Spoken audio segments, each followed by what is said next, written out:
Sikreto ba ang aking pangungumpisal sa pari? Opo, sikreto po. Hindi po kayo nagkakamali. According to Canon 983, paragraph 1, the sacramental seal is inviolable. Therefore, it is absolutely forbidden for a confessor to betray in any way a penitent in words or in any manner and for any reason. Ibig sabihin, ang gawaing ito ay banal at hindi dapat lapastanganin o hindi sundin. Bakit? Dahil una, ito ay sakramento.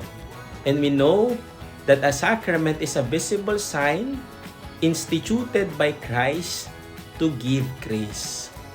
Sa tuwing tayo po ay nangungumpisal, tayo po ay pumasok sa sagradong espasyo ng Diyos na kung saan nagaganap ang ating pagtitipan sa Kanya o covenant.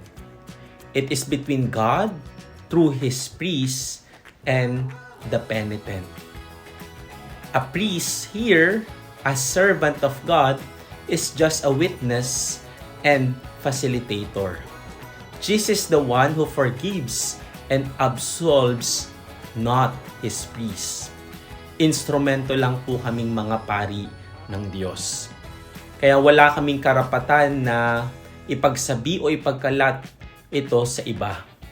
Ngayon, kung ginawa namin ito, kung pinagkalat namin ito, ma-excommunicate po kami. Ibig sabihin, mawawalan po kami ng faculty at maaalis kami sa simbahan. Tandaan po natin na ang sakramento ng kumpisal ay tinutulungan tayo upang gumaling ang ating sugat na dulot ng ating mga kasamaan, ng ating kasalanan. Huwag tayong matakot maumpisal, sa halip matakot tayong gumawa ng kasalanan. Tayo na't bumangon at magbalik loob. Halina't ayusin natin ang ating relasyon sa Diyos at sa kapwa.